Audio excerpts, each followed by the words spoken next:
ბატონი ბიძინა ივანიშვილი არის პოლიტიკის გროსმეისტერი და მას უყვარს საკუთარი ხალხი და ქვეყანა. ქართული ოცნების საპატიო თავმჯდომარეს კიდევ უფრო საპატიო ახალი სტატუსი აქვს. Როგორც ჩანს ივანიშვილის ფიგურის მასშტაბს, ვერც ფილანტროპის, ვერც მეცენატის და ვერც ქველმოქმედის ტიტული იტევს. ამიტომ კობახიძემ ის პოლიტიკის გროსმეისტერად გამოაცხადა. ეს ამბავი ქვეყნისთვის იმდენად გარდამტეხია, რომ პირველად მთავრობის ადმინისტრაციაში პრემიერმა ტრიბუნა დაიკავა და ბრიფინგი ექსკლუზიურად ბიძინა ივანიშვილს მიუძღვნა. მისი პოლიტიკური წონა სწორედ ამ ორ ძირითად ფაქტორს ეფუძნება: გამორჩეულ ინტელექტს და უანგარო პატრიოტიზმს. სწორედ ამ ორმა თვისებამ შეაძლებინა მას 2012 წელს ის, რაც ყველას შეუძლებელი ეგონა. ბატონმა ბიძინა ივანიშვილმა თეთრი ხელთათმანებით, ყოველგვარი ძალადობისა და შეურაცხყოფის გარეშე რეჟიმი ძალაუფლებას ჩამოაშორა და ქვეყანაში ადამიანის უფლებებზე დაფუძნებული დემოკრატიული მმართველობა დაამკვიდრა. ის რომ დღეს საქართველოს ინარჩუნებს 14 წლიან უწყოთ მშვიდობას. ქვეყანა არის დამოუკიდებელი და სუვერენული როგორც არასდროს. ქვეყანას აქვს ძლიერი დემოკრატიული სისტემა და სახელმწიფო ინსტიტუტები. ადამიანზე ზრუნა სახელმწიფოს მთავარი სახელმწიფო პრინციპია და საქართველოს ეკონომიკას სწრაფი ტემპით იზრდება პირველ რიგში არის სწორედ ბატონი ბიძინა ივანიშვილის დამსახურება. ქვეყანაში ფორმალურად პირველმა კაცმა საჯაროდ აღიარა, რომ ის პირველი არ არის. 8 წუთი დაუთმო ლიდერის ქებას, 29 ჯერ ახსენა მისი სახელი და ფაქტობრივად განდიდების მანია დაუკმაყოფილა კაცს, რომელზეც თან გვეუბნება, რომ ის უბრალოდ უანგარო პატრიოტია. რატომ დასჭირდა ამის თქმა დღეს? ეს თქვენი სურვილი იყო თუ ეს ბიძინა ივანიშვილთან შეთანხმებული გადაწყვეტილება?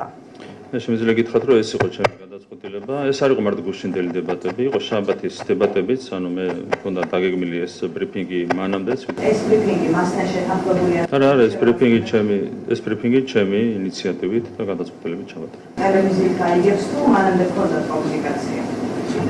ბატონი ბიძინა ივანიშვილი მოისმენს იმ ბრიფინგს, რომელიც დღეს ჩავატარე. ივანიშვილი კერპი არ არის, მაგრამ მას უტოლდება. სხვებს უსმენს, მაგრამ თავისი გააქვს. წინააღმდეგობას უბედავენ, მაგრამ ბოლოს მაინც მას ემორჩილებიან. პრემიერი აქებს და თან აღიარებს, რომ ყველა გადაწყვეტილების უკან ივანიშვილი დგას და ყველა საკითხზე ბოლოს სიტყვაც მას ეკუთვნის. მე როგორც მთავრობის მეთაური და მართულ პარტიაში მეორე პირი, ხშირად სარგებლობ მისი რჩევით, როდესაც საქმე ქვეყნისთვის საკვანძო მნიშვნელობის საკითხებს ეხება. მისი რჩევები ყოველთვის ფასდაუდებელია და ამ შესაძლებლობაზე უარისქმა პირველ რიგში სწორედ ქვეყნის ინტერესებიდან გამომდინარე არასწორი იქნებოდა. ბატონ ბიძინა ივანიშვილთან ერთად პერიოდულად იმართება გუნდის ლიდერების შეკრება, სადაც პოლიტიკის საკვანძო საკითხები განიხილება. ის უნდა აღინიშნოს, რომ ბიძინა ივანიშვილი განსხვავებულ აზრს განსაკუთრებულ პატივსცემს, შესაბამისად გუნდში ყველა აზრი ღია, სიღრმისეული და საფუძვლიანი მშელობის საფუძველზე ყალიბდება. იმასაც ღიად გეტყვით, რომ ამგვარი ღია, სიღრმისეული და საფუძვლიანი მშელობისას ყველაზე ხშირად ბატონი ბიძინა ივანიშვილის აზრი იმარჯვებს, რაც ისევ და ისევ მისი განსაკუთრებული კომპეტენციის დამსახურება.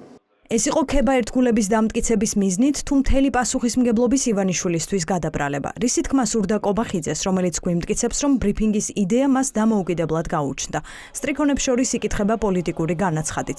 კობახიძე ამბობს, რომ თავად არ წყვეტს, რაც ქვეყანაში ხდება და ყველაფრის უკან ივანიშვილი უნდა ვეძებოთ.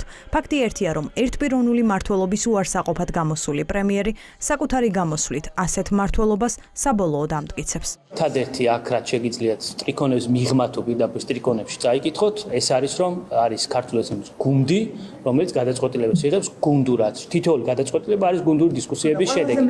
ეს არის ბუნებრივია და ბატონმა პრემიერმა სწორედ ეს ახსნა. გადაწყვეტილებებზე, რომელსაც პრემიერი აცხადებს. პასუხისგებელი არის ქართული ოცნების გუნდი. ამ ბრიფინგის შემდეგ მოვლენებმა პარლამენტში გადაინაცვლა. 1 საათში საკანონმდებლო ორგანოში სესია გაიხსნა და პოლიტიკური განცხადებები დაიწყო. მოლოდინი რომ პრემიერს ივანიშვილის დაცვაში დეპუტატებიც ახვებოდნენ, ფუჭი აღმოჩნდა. სხდომა ისე დასრულდა, რომ ლიდერის სახელი არავინ ახსენა. თქვენ რა დაინახეთ, რომ ბატონ ბიძინას დაცვაში იდევა თქვენ რომ თუკი ასეთი მნიშვნელოვანი საკითხია, რომ ბრიფინგი გაემართა ირაკლი კობახიძეს, თქვენ რატომ არ დაიცავით პარტიის ლიდერი ბიძინა ივანიშვილი? რას ქვია დავიცავით? არც ერთი სიტყვა არ მოგვისმენია დღეს პარლამენტში და თუკი ბატონ ბიძინას დაცვა არ ჭირდება. იმას ყველანაირი ხლა ნუ არ მოდით რა ამაზე გავშენდეთ. სანამ მთავრობის მეთაური კამერების წინ გროსმეისტერის უშეცდომობაზე ლაპარაკობს, პარლამენტის დერეფნებში ოცნების დეპუტატები ივანიშვილზე კითხვას გაურბიან. ლიდერის უზენაესობა უხერხულობასაც ქმნის. ყველა სიტყვას მნიშვნელობა აქვს. რატომ არც ერთი სიტყვა არ თქვა ბატონ ბიძინაზე დღეს პოლიტიკური განცხადებების დროს? ანუ ერთი სიტყვა არავის უთხოვს ბიძინა ივანიშვილზე და რატომ ხალბატონიკა შეგიძლია? ან ეს ბრიფინგი რატომ იყო პერსონალურად ბატონი ბიძინა ივანიშვილისთვის მიწვით? გვაინტერესებს თქვენი აზრი ხალბატონიკა. მითები ივანიშვილზე დასავლეთის დემონიზაციისთვისაც გრძელდება. ირაკლი კობახიძე, რომელმაც ამ დრომდე ქვეყნის ომში ჩათრევის არაერთი ვერსია შემოგთავაზა, ამჯერად თქვა, რომ ივანიშვილს არა მეორე ფრონტის გახსნას, არამედ პოლიტიკაში ოფიციალურად დაბრუნებას თხოვდნენ. ეს კი პარტიამ ომის დაწყების იძულებად გამოაცხადა. თუ ივანიშვილი მშვიდობის და სტაბილურობის გარანტია, რატომ მოსთხოვდნენ მას პოლიტიკაში დაბრუნებას ამ მიზნით? კობახიძე გვესაუბრება მოვლენებზე, რომელსაც ბუნებაში არაფერი ადასტურებს. იყო დროის კონკრეტული მონაკვეთი, როდესაც ბიძინა ივანიშვილი გასული იყო პოლიტიკური პროცესიდან. და მასთან მივიდნენ ამ თხოვნით თუ მოთხოვნით, რაც გინდათ დაარქვით, რომ დაბრუნებულიყო პოლიტიკაში და მიზანი ჰქონდათ კონკრეტული, იმიტომ რომ ამას წინა ისტორია ჰქონდა, ამ შეხვედრას ჰქონდა კიდევ ორი შეხვედრის წინა ისტორია.